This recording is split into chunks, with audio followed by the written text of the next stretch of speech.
Hey friends, welcome to my channel coder boot camp. So आज हम आए हैं आप लोगों के सामने नए टॉपिक के साथ, रिकर्सन। जो ऐसा माना जाता है कि कंप्यूटर साइंस में जितने भी एल्गोरिदम और डेटा स्ट्रक्चर के प्रॉब्लम्स हैं उस सबका ये फाउंडेशन है सॉल्व करने का।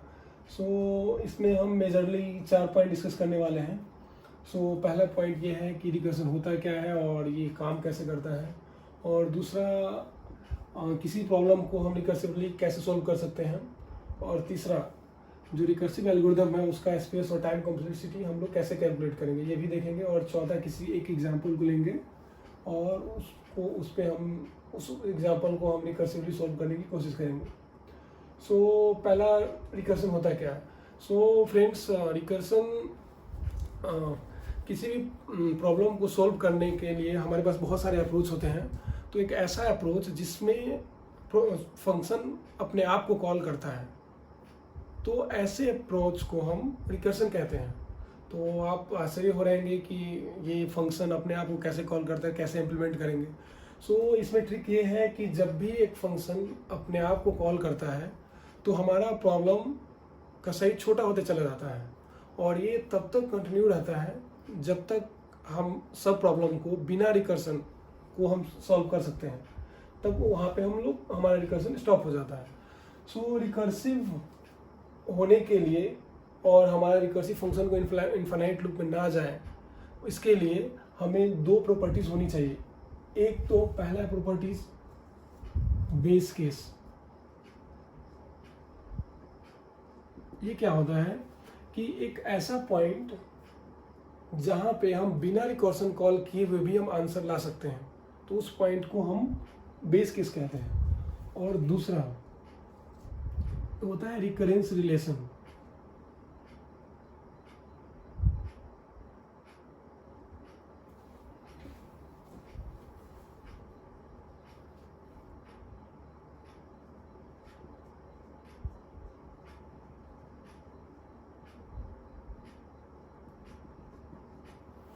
सो बेसिकली रिकरेंस रिलेशन क्या होता है कि किसी फंक्शन, रिकर्सिव फंक्शन का रिजल्ट और उसके सब प्रॉब्लम का रिजल्ट में जो रिलेशन होता है वो हमारा रिकरेंस रिलेशन कहलाता है। सो यही एक रिकरेंस रिलेशन ही होता है, जो सेट ऑफ रूल्स होते हैं जो हमारे रिकर्सिव फंक्शन को बेस केस की ओर ले जाता है। सो हम एक एग्जांपल के थ्रू समझेंगे कि ये दोनों चीज़ क्या होती हैं और रिकर्सिवली कैसे कॉल करते हैं। सो एक एग्जांपल है, तो हम एग्जांपल लेते हैं। लेट सपोज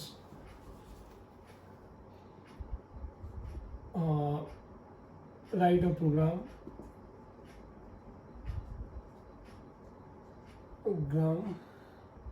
टू रिवर्स और स्ट्रिंग। सो ये प्रॉब्लम आप लोग काफ़ी देखे होंगे और इसको आप लोग इटरेटिवली सॉल्व ज़रूर किए होंगे कि हमारा एक स्ट्रिंग दिया हुआ है। Let's suppose string is a array of characters. So suppose my name is A N T O is H. So ये प्रोग्राम सिंपल है, हमें ये हमारे दिए रहेंगे एक स्ट्रिंग, और इसको रिवर्स करना है। तो हमारा आउटपुट होना चाहिए HSOTNAS। सो बेसिकली ये सिंपल प्रोग्राम है। तो हम लोग इटरेटिवली सॉल्व कर सकते हैं। एक लूप स्टार्ट करेंगे जो यहाँ से स्टार्ट होगा और यहाँ तक रिवर्स डायरेक्शन में, जैसा कि आपने देखा होगा, for int i equal to string अगर str है डॉट साइज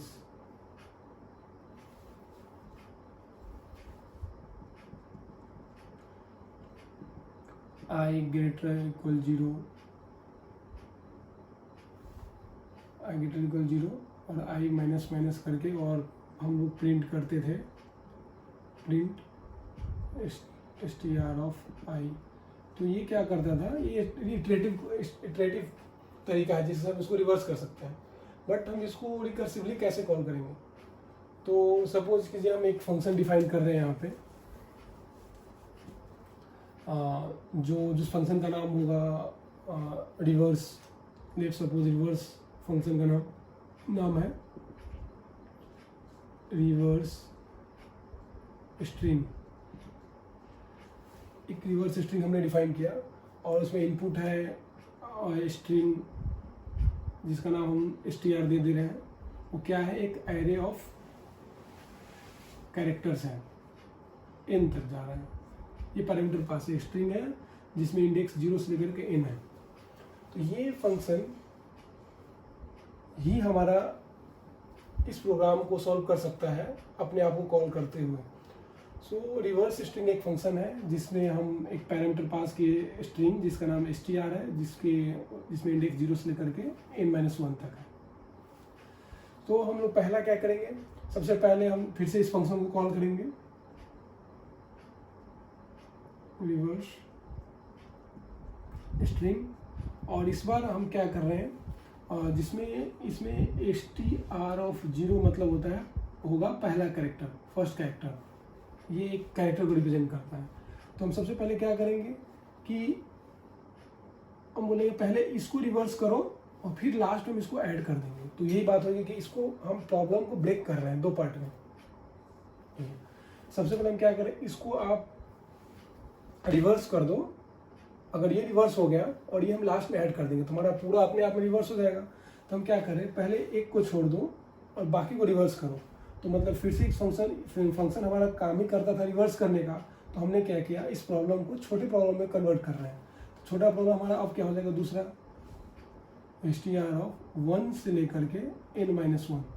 ये हम एक फंक्शन कॉल कर दिए और बाद में हम बोल रहे हैं कि ये अब छोटा प्रॉब्लम को आप सॉल्व कर लो और लास्ट में प्रिंट कर दो। तो हमने उसको प्रिंट किया, प्रिंट ऑफ str ऑफ 0। और ये कह सकते हैं i, अगर i की वैल्यू है तो हम ऐसे लिख सकते हैं।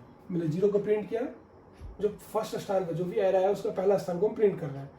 तो ये क्या कर रहा है कि ये हमारा एक प्रॉब्लम था, उस प्रॉब्लम को हमने क्या किया, एक रिकर्सिव सेम नाम से फिर से कॉल कर दिया। तो अब ये छोटा प्रॉब्लम हो गया, सब प्रॉब्लम, और उसके बाद हमने कुछ काम किया हुआ है, ठीक है, हमने प्रिंट करने का काम किया है।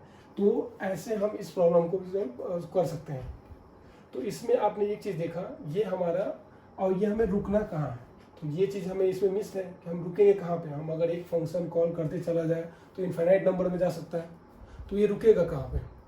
तो इसके लिए हम क्या करेंगे, इसमें हम एक बेस के बीच में ऐड करते हैं इफ str ऑफ साइज अगर 0 हो गया तो हमें अब 0 है, तो हम जब स्ट्रिंग ही खत्म हो गया तो आगे हम जाएंगे नहीं। सो उस केस में क्या करेंगे, यहाँ पे हम रिटर्न हो जाएंगे। तो आप देख रहे हो कि हम एक ऐसा पॉइंट जिसके बाद हमें कोई फंक्शन कॉल करने की जरूरत नहीं है, जैसा कि हमने 2 पॉइंट बताया था। तो यही केस हमारा बेस केस हो जाता है।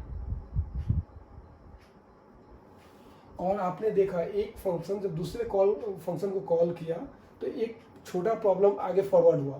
तो लेट्स सपोज जब हम इसको ये बोलेंगे, इसको हम ऐसे भी कह सकते हैं, हम एक बड़ा वाला फंक्शन कॉल किए थे f, जिसमें हमारा एरे का साइज n था। बाद में क्या हो गया, एक दूसरा छोटा प्रॉब्लम जिसमें उसका साइज हो गया n-1 प्लस ये हमारे प्रिंट जो हम यहाँ पर प्रिंट किए हैं। तो आप देख रहे हो कि एक रिलेशन बनते जा रहा है, f of n equal to एक फंक्शन जिसमें n साइज था एरे का, अब दूसरा एक छोटा फंक्शन बन गया जिसमें उसका साइज n-1 हो गया। ये जो रिड्यूस होते चला जाता है, तो यही कहलाता है रिकरेंस रिलेशन।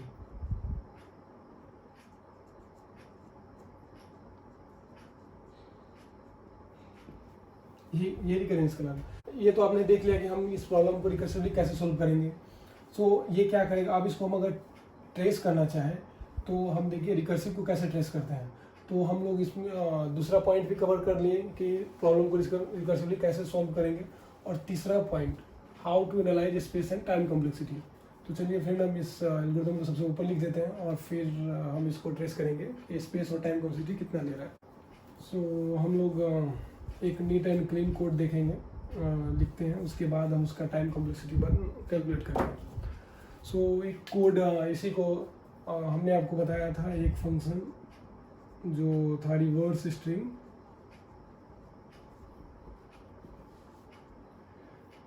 जिसमें हम स्ट्रिंग str पास करते हैं, ठीक है। सो बेसिकली हम एक हेल्पर फंक्शन बना लेंगे, क्योंकि उसमें हम लोग इंडेक्स पास करके हम बेस केस निकाल सकते हैं। सो हमने एक हेल्पर फंक्शन बनाया जिसमें हम पहला इंडेक्स भेजेंगे 0 और ये स्ट्रिंग मीन्स str। तो बेसिकली हमारा दूसरा फंक्शन जो हेल्पर है वो क्या करेगा, इसमें पहला इंडेक्स बता रहा है तो पहला इंडेक्स और दूसरा हमारा स्ट्रिंग है।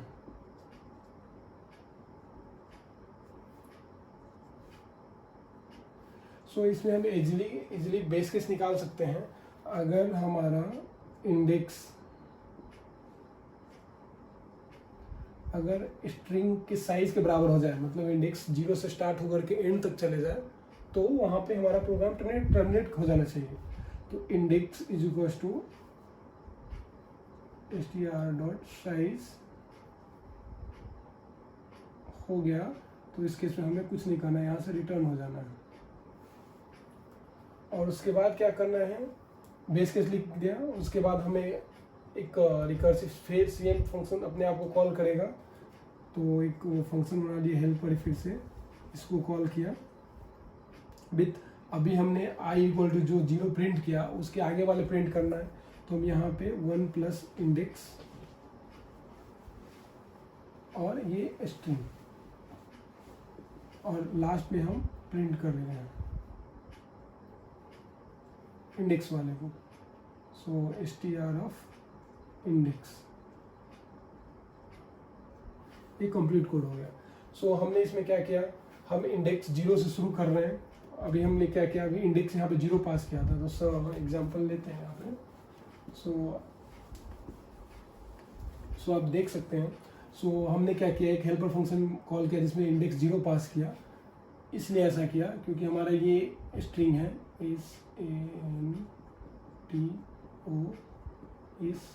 STOSH। हम ये 0 इंडेक्स है 1 2 3 4 5 6। फर्स्ट टाइम हम 0 से पास की। हम ये बोल रहे हैं कि हमारा प्रॉब्लम ये है, 0 से लेकर के यहाँ तक प्रॉब्लम है। जब ये फंक्शन हेल्पर जब ये कॉल किया उस केस में ये पूरा एरे था। जब यहाँ पे दूसरी बार हेल्पर फंक्शन कॉल हुआ तो हमने क्या करा, अब अगली बार जो कॉल फंक्शन होगा वो इंडेक्स आगे करके, मीन्स यहाँ से लेकर के यहाँ तक हमें सॉल्व करना, और ये लास्ट में हम प्रिंट कर देंगे। तो हम ये कह रहे हैं कि ये रिवर्स कर दो और उसके बाद में हम ये ऐड कर देंगे लास्ट में। तो अगर ये रिवर्स हो गया, सपोज कि ये वाला रिवर्स होके क्या बना होगा, सपोज कि ये हेल्पर फंक्शन ने अपना रिजल्ट दिया होगा तो ये ऐसे बन गया होगा HSOTNA।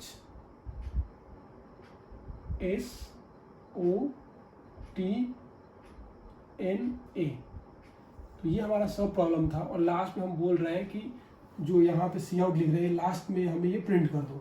तो लास्ट वाला मीन्स ये वाला को, तो एस हम यहाँ प्रिंट कर दिए। तो ओवरऑल आप देखोगे तो रिवर्स हो चुका है। तो यही क्या कह रहा है कि एक हेल्पर फंक्शन है जिसमें बेस के कंडीशन तो हम भूल जाइए, इसको तो लिखना ही पड़ेगा क्योंकि नहीं तो रिकर्सन फाइनाइट इनफाइनाइट लूप में चला जाएगा।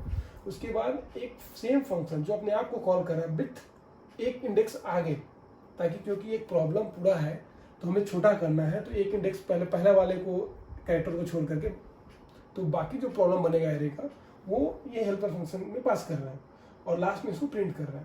तो ऐसे हम रिकर्सिवली हम प्रिंट कर सकते हैं रिवर्स ऑर्डर में। अब हम इसकी टाइम कॉम्प्लेक्सिटी की बात करें तो आप देख रहे हो, इस केस में आप देख रहे हो कि जब ये साइज इंडेक्स 0 से शुरू होता है और जब भी दूसरी बार फंक्शन कॉल होता है तो एक बार ऐड होते चला जाता है। मीन्स पहले 0 था, दूसरे में अब 1 बन जाएगा, 2 बन जाएगा, इंडेक्स की वैल्यू 2 बन जाएगा। ऐसे कर करके ये बेस कंडीशन का है str.size। सपोज स्ट्रिंग का साइज n है तो 0 से लेकर के n तक बार ये फंक्शन कॉल होगा। तो ये फंक्शन देख रहे हो उतनी बार कितने इंस्ट्रक्शन एग्जीक्यूट होंगे, एक फंक्शन कॉल हो गए n टाइम्स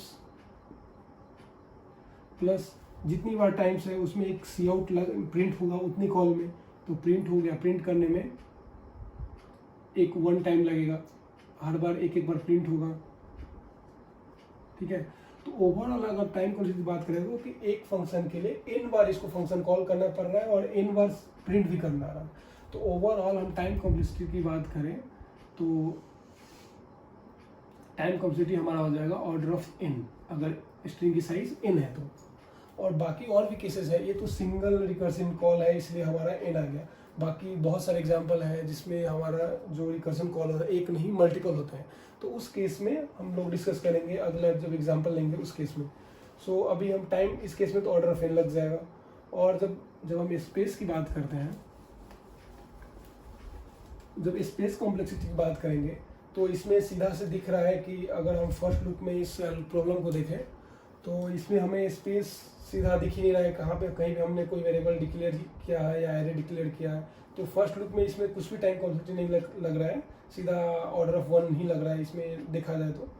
अगर और एक चीज़ और इमेजिन करेंगे, इसमें जो टाइम कॉम्प्लेक्सिटी लगता है वो एक होता है रिकर्सन कॉल की वजह से। तो हमारा सिस्टम क्या करता है, जब भी रिकर्सन कॉल होता है, ठीक है, तो वो हमारा सिस्टम क्या करता है, एक स्पेस अलॉट करता है मेमोरी में रिकर्सिव कॉल के लिए कि अगर हम इसको लाइन नंबर 1 माने और इसको इंस्ट्रक्शन नंबर 2 माने, इसको इंस्ट्रक्शन नंबर 3 माने और इंस्ट्रक्शन नंबर 4 माने, तो जब भी एक फंक्शन रिकर्सिवली कॉल अपने दूसरे फंक्शन सेम नेम को कॉल करता है तो स्टैक में एक एंट्री बना देता है ताकि जब ये नीचे वाला फंक्शन कॉल हो करके आए तो उसे पता रहे कि हमें वापस कहाँ पे जाना है। तो वो मेजरली स्टैक में जब भी फंक्शन कॉल होता है एक फंक्शन से दूसरा फंक्शन कॉल, तो स्टैक में मेनली 3 चीज़ें उसमें स्टोर करके रखता है ताकि वापस आ जाए। सपोज ये पहली वाली हेल्पर फंक्शन था, अब ये हेल्पर फंक्शन कॉल होने जा रहा है तो इस फंक्शन के अंदर ये फंक्शन कॉल हुआ है, तो ये क्या करेगा, जब ये फंक्शन एग्जीक्यूट होने जाएगा तो ये स्टैक में एंट्री बना देगा कि भैया हम इसके बाद हमें यहाँ लौटना है, नहीं तो उसको पता नहीं चलेगा कि हम फंक्शन एग्जीक्यूट करके कहाँ लौटना है। तो इस हेल्पर फंक्शन जब कॉल होगा तो ये अगला एक पहला पॉइंट होता है जो स्टोर करता है, वो होता है रिटर्न एड्रेस, कि हमें वापस रिटर्न कहाँ आना है।